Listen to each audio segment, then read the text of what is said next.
These are 2 coins I traveled with around the world for 10 years. Oh my Mostly I God. would use these coins because I'd have random European backpackers always question me on how I'm stealing Palestinians' lands when I was Yeah. in different hostels and stuff, and I needed something to combat it. This coin is from the British Mandate of Palestine, when the This British, one? both Yeah. of them. Okay. They're from 2 different periods. One's from 1927, one's from 1946. So 2 years before the creation of the State of Israel, and one's almost 100 years old. Mhm. It will be 100 years old in 2 years. Wow. I use these coins because they have kind of like this eternal symbol of proof of Israel in the modern day. People always like to say that before Israel was created and brought into inception, that the land was always referred to as Palestine. Colloquially, everybody just knew it as Palestine. Right. And Well, Palestine is a Roman word that means Philistine, correct, and it was to humiliate the Jews by naming it after their enemies. correct, Yes. correct. Absolutely. That's how you ended up with the province of Syria, Palestina, and then that's how you end up with the word Palestine by the Arabs. And on that coin right there, and yeah, while they're not wrong, like the region used to be called Palestine colloquially, Yeah. and on documents and official terms, it would always be called Palestine for sure Yeah. for a long time. But they always ignore the fact that something else came along that always. The British recognized it, the Ottomans recognized it, the Arabs recognized it, as I just showed you with a fucking menorah on a 1500-year-old coin. But this coin right here, you can see it says Palestine in 3 Mhm. languages. It says it in English, it says Palestine. In Arabic, it says Palestine. In Hebrew, it says Palestina. But do you see, Roseanne, where it says Hebrew? Mhm. There's a parentheses right next to it. You see that parentheses? Can you read Hebrew? I can read letters, but yeah. Can you Slowly. recognize after the word Palestina what it says in parentheses? It's pretty No. small. You have to It's tell pretty it. small. Yeah. Anyways, there's Yeah, the now Hebrew you- letters of Aleph and Yud Oh, the beauty. in a small parentheses right after the word Palestina. And you'll find this on post stamps. You'll find this on land purchase documents from the British Mandate of Yeah. Palestine. I've seen that. What's And that mean? Aleph Yud stands for Eretz Israel, That's the right. land of Israel. And this appears even on tabo, which are land documents from the Ottomans from 400 years ago. Because there Yeah. was never a I period see of it time in now. I see history it. Uh-huh. where people didn't recognize this land as Eretz Yes. Israel.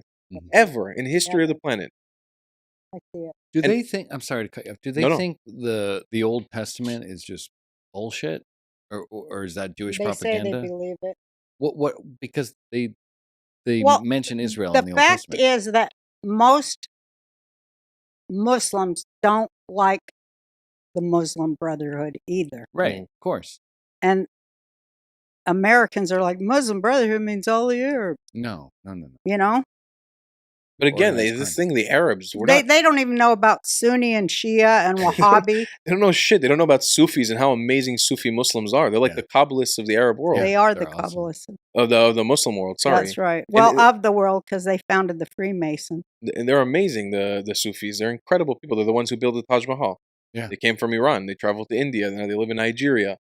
I had a chance to sit with them in India for like 2 days straight and meditate with them and listen to their story. They're incredible people. Yeah. Like they are so amazing, and they do this spiritual dance I that do they do. that. I do the dance? derby, yeah. Yeah, wow, that's amazing. But I always fall into the wall and hurt myself. I actually have Jewish friends who wanted to start doing the dance because they wanted to connect. Do you want to hear something weird? Tell me. When I went to Israel, I did that dance with Muslims and Christians women. Wow, We did it 20 years ago wow. for peace in between us. Because Wow. it really is a woman's war, I think. Mm. But we all were sworn to never repeat it or use each other's names because it was death. The that dance. you danced with a Jew. Mhm. Think about that. Okay. Tell me about this one now. Well, it's the same coin. One is from 1926 and one is from 1946. One is from 1927, one's from 1946. Oh. And I brought the two of them because it shows you this gap of time I see it on this. that really proves Eretz Israel was Eretz the term that people used. I Which mean, means the land of it Israel. means the land of Israel.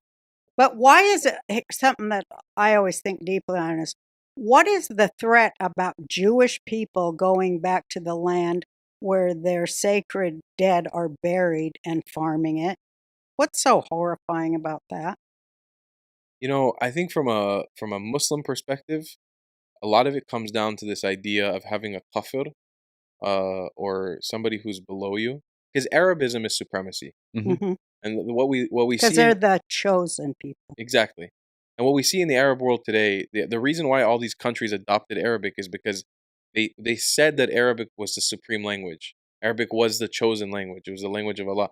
All the stories of the Old Testament that we believe, the Torah, were, according to the Muslim narrative, were written in Arabic. Mhm. All the early adopters of monotheism, Abraham, Isaac, Jacob, Moses, Musa, Noah, they were all Muslim. Jesus Christ was a Muslim, according to the Muslim narrative. And so, for them, when you see us kafirs, coming in, trying to reclaim our land, trying to build independence and sovereignty under them or above them, they see it as a huge spite because they're supremacists. Well, do you think that it has to do with that we allow women equal rights? That's a huge no-no. Of course, everything we stand for kind of goes against their worldview. Look, I also think the way that Israel presents itself is not the best Yeah, because we represent ourselves as this bastion of America in the Middle East, which is also not great for our PR there. it's not at all. No, and I do think we need to coax our Arab neighbors into being our friends. I think it's important. Yeah. Like, we should have our Arab neighbors respecting us and loving us more so even than Americans because I think so too. they're our neighbors and that's family. And like, people might Well, think why do we let America call the shots for Israel? that's mismanagement on Israel's part. I mean, no, you'd be a fool to look at Israel and not say like the government's a complete mess. We all Yeah. acknowledge it. Yeah. It's a mess.